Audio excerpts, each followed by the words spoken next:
j'enchaînais avec la troisième question. 66% des répondants à l'étude PH Détective ont dit vouloir une carrière universitaire et 53% affirmaient être à l'emploi au sein d'une université. Un rapport du Conference Board of Canada, paru en 2015, montrait que moins de 20% des titulaires de doctorat travaillent comme professeurs à temps plein au pays. Donc, plus d'un tiers des candidats au doctorat souhaitent donc une carrière en dehors de l'université.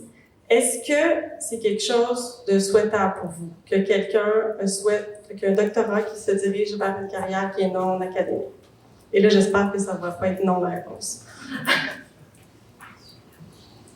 Est-ce que quelqu'un veut y aller? Ben, en fait, je crois que ça rejoint aussi un peu la première question. En fait, je pense que clairement, peut-être qu'en ce moment, on manque un peu de modèles ou on sous-estime à quel point des structures où il y a des stages ou la seconde où on est la première personne titulaire de doctorat dans un milieu, comment on peut créer un précédent, en fait.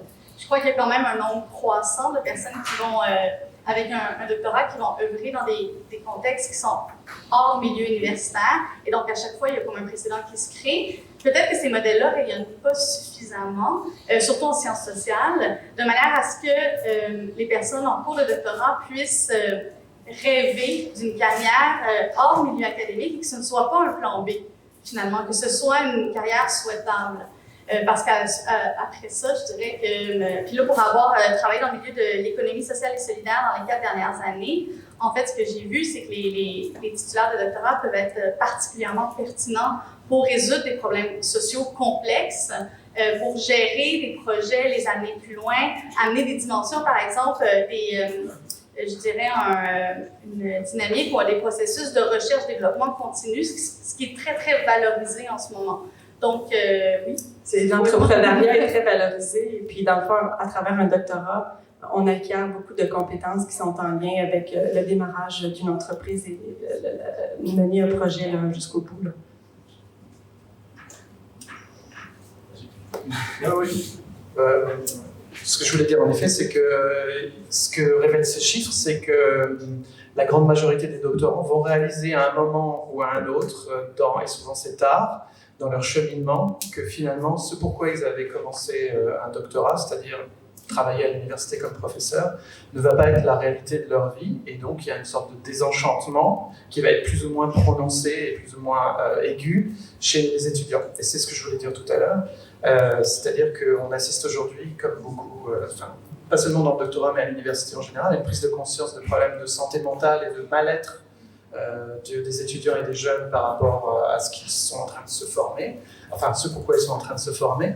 Mais j'étais content de voir cependant que les chiffres étaient plutôt positifs et que ça révèle que malgré ce désenchantement, j'exagère en disant ça, mais malgré ce revirement de prise de conscience de ce pourquoi ils font un doctorat en cours de formation, la grande majorité des étudiants, d'après votre enquête, semblent être très satisfaits de leur expérience en thèse et de ce qu'ils ont appris.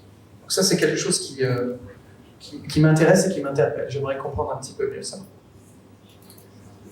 Il faut dire aussi que cette statistique-là vient de 2015. Moi aussi, j'ai écrit un papier en 2015 avec le Science Policy Exchange. C'est-à-dire que même il y a 6 mois, on s'est fait appeler dans des bureaux d'université pour en parler, parce qu'il y a encore des personnes qui prennent encore en conscience ces faits-là. Maintenant, dans les universités, il y a de plus en plus de personnes qui le réalisent. Si on regarde, par exemple, les soumissions de l'Université Canada, U15, différents groupes au budget parlementaire, ils parlent beaucoup de compétences pour les étudiants. Donc, il y a de plus en plus de personnes qui en parlent, mais ça démontre qu'il faut vraiment en parler depuis longtemps pour que finalement il y ait quelque chose qui arrive. Dans les pré-maternelles, 4 ans peut-être. Et un petit commentaire, parce qu'on a eu le point de vue d'un recruteur, on peut aussi avoir le point de vue d'une entreprise. Moi, je gère une équipe, puis c'est aussi à l'entreprise, aujourd'hui, dans un marché de plein emploi, parce que oui, évidemment, je pense qu'on peut faire carrière quand on a un doc dans l'industrie, évidemment. Mais donc, c'est aussi aux entreprises, dans un marché de plein emploi, de trouver des solutions pour pouvoir venir intéresser les étudiants de doc au moment de leur parcours de doctorat, soit par des stages qui sont différents que des stages de maîtrise, c'est des stages qui sont plus longs habituellement, qui ont un fil conducteur pendant plusieurs années. Il faut que les entreprises adaptent leur façon de parler aux étudiants pendant leur parcours de doctorat à l'université pour évidemment probablement éviter aussi la désillusion de certains et leur montrer qu'il y a d'autres avenues, d'autres parcours du côté du privé. Si je peux dire rapidement, quand on est au doc, on a des personnes qui viennent pour donner des séminaires à chaque semaine, des chercheurs d'habitude. Il y a une fois que mon département a apporté une éditrice de sel, et c'était une des présentations les plus intéressantes parce que justement c'était tellement différent, le monde était tellement intéressé. Et c'est rendu que d'apporter de plus en plus de personnes qui peuvent en parler, qui peuvent parler de leurs différents parcours de carrière, c'est vraiment intéressant pour les docs. Il faudrait que plus de départements fassent ça. Mais ça servirait des deux côtés. Il y a une méconnaissance de toute façon, puisqu'il est méconnu fait peur. Donc, il y a une méconnaissance effectivement de la part des entreprises, de la part des recruteurs, et puis peut-être effectivement de la part des doctorants au niveau du marché du travail. Donc, il y a juste effectivement, je pense, plus de rencontres à essayer de promouvoir. Ça prend des modèles inspirants, dans le fond, pour démontrer aux employeurs. Puis d'ailleurs, j'étais très heureuse de voir qu'il y avait 88% des employeurs qui avaient engagé un doctorant qui en réengageraient. C'est quand même très positif. Mais on aura peut-être l'occasion d'en parler plus tard. Juste un petit commentaire, il ne faut pas négliger le rôle des universités. C'est aussi aux universités de s'adapter à ces changements-là. Je passe le message. Non, mais les universités travaillent à développer des formations aussi, mais des fois, l'université, c'est une machine qui n'a pas toujours l'agilité qu'elle aimerait avoir, de fait de sa grandeur, de fait de la diversité de la population. Donc, c'est certain qu'il faut travailler tout le monde ensemble pour... moi, je suis prête, là.